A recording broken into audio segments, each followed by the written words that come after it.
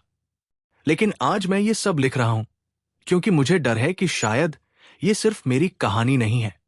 कुछ हफ्ते पहले मुझे गांव से फोन आया। फोन करने वाला सलमान था। उसने सिर्फ इतना कहा, आरिफ, काले कुएं की जाली टूट गई है। मैंने पूछा, कैसे? वो बोला, पता नहीं।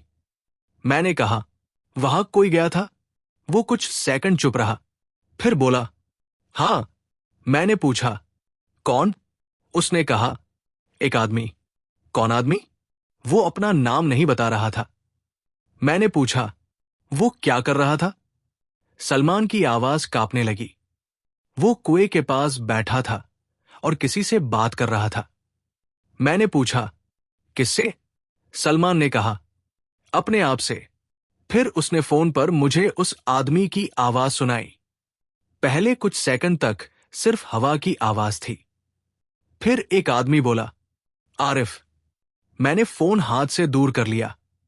सलमान ने पूछा, तुमने सुना? मैंने कहा, फोन बंद करो। लेकिन उसने पूछा, ये तुम्हारी आवाज थी ना? मैंने कोई जवाब नहीं दिया, क्योंकि वह आवाज वास्तव में मेरी थी। सलमान ने कहा, वो आदमी अब कुएं के अंदर उतर गया है। मैंने कहा, उसे रोको। सलमान ने कहा, बहुत देर हो गई। फिर अचानक फोन के दूसरी तरफ से एक आवाज आई, आरिफ। मैंने कॉल काट दी। उसके बाद मैंने अपना नंबर बदल लिया। लेकिन कुछ दिनों बाद मुझे एक अनजान नंबर से मैसेज मिला, सिर्फ एक ऑडियो फाइल। मैंने उसे नहीं खोला। उसके नीचे लिखा था, तुमने मेरी कहानी अधूरी छोड़ दी। मैंने मैसेज डिलीट कर दिया। फिर दूसरा आया, अब कहानी तुम्हारे बिना पूरी नहीं होगी। मैंने नंबर ब्लॉक कर दिया। फिर तीसरा मैसेज आया, आरिफ, इस बार मैं तुम्हारी आवाज नहीं चाहती। मैंने स्क्रीन को देखा। कुछ सेकंड बाद अगला मैसेज आया, इस बार मुझे तुम्हारी याद चाहिए। मैंने उसी समय मोबाइल बंद कर दिया और तभी मुझे समझ आया कि शायद वह चीज सच में खत्म नहीं हुई थी। शायद हमने उसे सिर्फ कुछ समय के लिए रोक दिया था। शायद काला कुआं केवल उसका एक दरवाजा था, और शायद वह चीज किसी एक जगह पर नहीं रहती। वो आवाजों में रहती है, यादों में रहती है, उन चीजों में रहती है जिन्हें हम अपने सबसे प्रिय लोगों से जोड़ते हैं। और शायद इसी वजह से वो इतनी खतरनाक है, क्योंकि इंसान अजनबी की आवाज से डर सकता है, लेकिन जब उसकी मरी हुई मां उसे बुलाए, जब उसके पिता की आवाज अंधेरे से आए, जब उसकी बहन मदद के लिए पुकारे, तो इंसान अपने डर को भूल जाता है। वो सिर्फ उस आवाज तक पहुंचना चाहता है। और शायद यही वो जाल है। आज भी मैं रात में सोने से पहले अपने कमरे की सभी खिड़कियां बंद करता हूं। मैं किसी अनजान आवाज का जवाब नहीं देता। अगर कोई रात में मेरा नाम लेकर बुलाए, मैं पहले ये देखता हूं कि वो आवाज कहां से आ रही है। लेकिन पिछले कुछ दिनों से एक और अजीब बात हो रही है। जब मैं अकेला बैठा होता हूं, कभी कभी मुझे अपने पीछे किसी के सांस लेने की आवाज सुनाई देती है। मैं पीछे नहीं देखता, क्योंकि मुझे अब पता है, हर आवाज का जवाब देना जरूरी नहीं होता। कुछ आवाजें सिर्फ इसलिए आपका नाम लेती हैं ताकि आप उनकी तरफ मुड़े। कुछ चेहरे सिर्फ इसलिए अपने जैसे दिखाई देते हैं ताकि आप उन पर भरोसा करें। और कुछ दरवाजे सिर्फ इसलिए खुलते हैं ताकि आप खुद उनके अंदर चले जाएं। मेरे पिता ने मरने से पहले मुझसे कहा था, उसे अपनी आवाज मत देना। मैंने उनकी बात मान ली, लेकिन अब मुझे लगता है शायद उन्होंने मुझे पूरी बात नहीं बताई थी, क्योंकि आवाज से ज्यादा कीमती चीज याद होती है। और अगर वो चीज सच में मेरी यादों तक पहुंच चुकी है, तो शायद वो मेरे अंदर कहीं अभी भी मौजूद है। शायद वो मेरे बचपन की किसी ऐसी याद में छिपी है जिसे मैं भूल चुका हूं।